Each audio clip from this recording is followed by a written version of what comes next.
Students, welcome back to our YouTube channel Hindi hiker. आज हम 10वीं कक्षा की पुस्तक क्षितिज भाग 2 का पाठ 10 नेताजी का चश्मा पढ़ेंगे। इससे पहले हम एक वीडियो का एक भाग कर चुके हैं। उसमें हमने पढ़ा कि किस प्रकार नेताजी सुभाष चंद्र की मूर्ति पर चश्मा लगाया जाता है। ओरिजिनल चश्मा मूर्ति पर नहीं बनाया गया और जो रियल फ्रेम वाला चश्मा होता है वो किस प्रकार हर रोज़ बदल दिया जाता है। अगर आप में से किसी ने भाग 1 नहीं देखा है तो अवश्य देखें। इस वीडियो के डिस्क्रिप्शन में भी आपको उसका लिंक मिल जाएगा। चलिए आगे बढ़ते हैं। हालदार साहब को यह सब कुछ बड़ा विचित्र और कौतुक भरा लग रहा था। विचित्र मतलब अद्भुत और हैरानी भरा लग रहा था। इन्हीं ख्यालों में खोए खोए पान के पैसे चुकाकर चश्मे वाले की देशभक्ति के समक्ष नतमस्तक होते हुए वह जीप की तरफ चले। यानी कि चश्मे वाला जो रोज फ्रेम बदल देता था उसकी भक्ति को उन्होंने प्रणाम किया, सिर झुकाया और फिर वो जीप की तरफ चले गए। फिर रुके, पीछे मुड़े और पान वाले के पास जाकर पूछा, क्या कैप्टन चश्मे वाला नेताजी का साथी है या आजाद हिंद फौज का भूतपूर्व सिपाही? अब वो फिर प्रश्न पूछते हैं पान वाले से कि जो चश्मा रोज बदलता है कि क्या वो आजाद हिंद फौज का कोई सिपाही है या फिर नेताजी का कोई साथी। पान वाला नया पान खा रहा था। पान पकड़े अपने हाथ को मुंह से 1.5 इंच दूर रोककर उसने हालदार साहब को ध्यान से देखा, फिर अपनी लाल काली बत्ती सी दिखाई और मुस्कुराकर बोला, नहीं साहब, वो लंगड़ा क्या जाएगा फौज में, पागल है पागल, वो देखो वो आ रहा है, आप इसी से बात कर लो, फोटो वोटो छुपवा दो उसकी कहीं। अब वो मजाक उड़ा रहा है उसका कैप्टन का कि वो तो लंगड़ा है, वो फौज में क्या जाएगा, यानी कि उसका मजाक उड़ा रहा है वो। हालदार साहब को पान वाले द्वारा एक देशभक्त का इस तरह से मजाक उड़ाया जाना अच्छा नहीं लगा। मुड़कर देखा तो अवाक रह गए। अवाक मतलब बिना बोले, जिस मुंह से एक भी शब्द नहीं कहा उन्होंने। एक बेहद बूढ़ा मरियल सा लंगड़ा आदमी। जब उन्होंने कैप्टन को देखा तो वो एक बेहद बूढ़ा मरियल सा लंगड़ा आदमी, सिर पर गांधी टोपी और आंखों पर काला चश्मा लगाए, एक हाथ में एक छोटी सी संदूकची और दूसरे हाथ में एक बांस पर टंगे बहुत से चश्मे लिए अभी अभी एक गली से निकला था।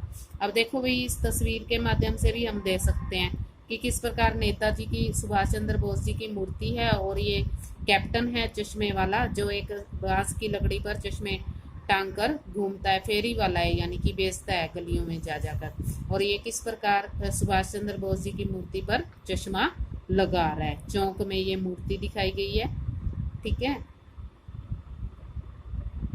तो दूसरे हाथ से एक बांस पर टंगे बहुत से चश्मे लिए अभी अभी गली से निकला था और अब एक बंद दुकान के सहारे अपना बांस टिका रहा था। तो इस बेचारे की दुकान भी नहीं है, फेरी लगाता है। हालदार साहब चक्कर में पड़ गए। पूछना चाहते थे कि इसे कैप्टन क्यों कहते हैं, क्या यही इसका वास्तविक नाम है, लेकिन पान वाले ने साफ बता दिया था कि अब वह इस बारे में और बात करने को तैयार नहीं। ड्राइवर भी बेचैन हो रहा था, काम भी बहुत ज़्यादा था। हालदार साहब जीप में बैठकर चले गए, यानी कि उनके मन में वो क्वेश्चन रह ही गया कि उसका नाम कैप्टन कैसे बढ़ा। 2 साल तक हालदार साहब अपने काम के सिलसिले में उस कस्बे से गुजरते रहे और नेताजी की मूर्ति में बदलते हुए चश्मों को देखते रहे। कभी गोल चश्मा तो कभी चौकोर चश्मा, कभी लाल कभी काला, कभी धूप का चश्मा और कभी बड़े कांचों वाला गोगो चश्मा, पर कोई न कोई चश्मा होता जरूर। उस धूल भरी यात्रा में हालदार साहब को कौतुक और प्रफुल्लता के कुछ क्षण देने के लिए, यानी कि वो इसमें ताजगी महसूस करते थे। इन सब बातों में भी चश्मे को वो देखकर खुश हो जाते थे।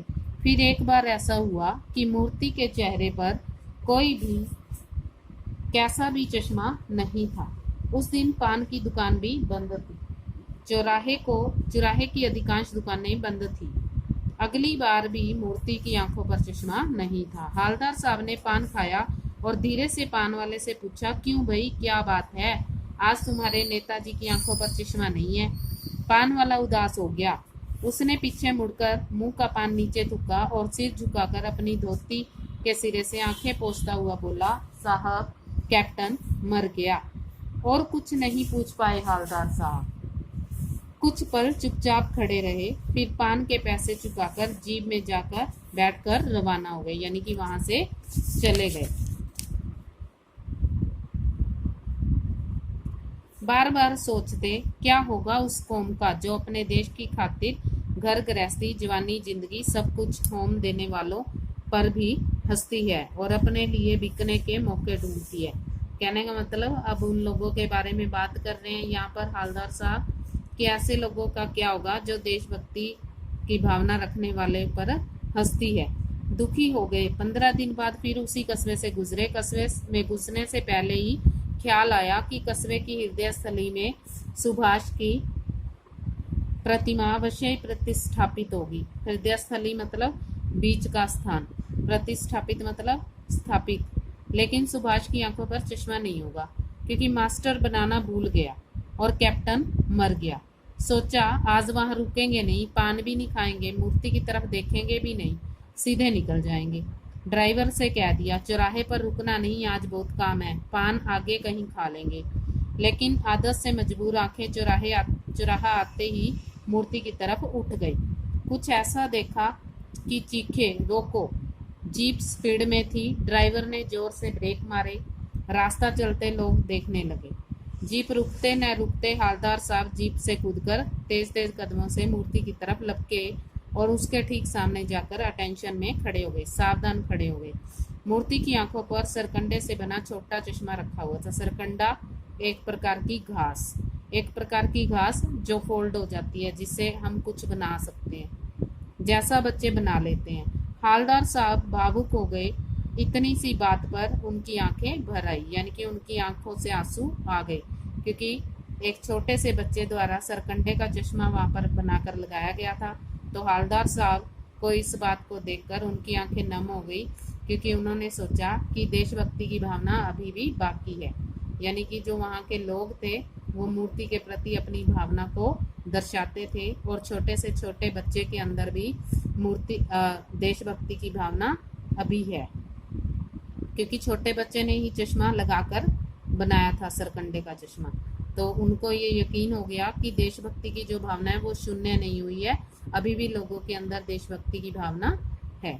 अगर आपको ये वीडियो पसंद आती है तो लाइक करें, शेयर करें, चैनल को सब्सक्राइब अवश्य करें और साथ में दिए गए बेल आइकन को अवश्य दबाएं ताकि आपको अगली वीडियो का नोटिफिकेशन जल्द से जल्द मिल सके। और अगर आपका कोई सुझाव है तो वो आप कमेंट बॉक्स में लिखकर भेज सकते हैं। धन्यवाद।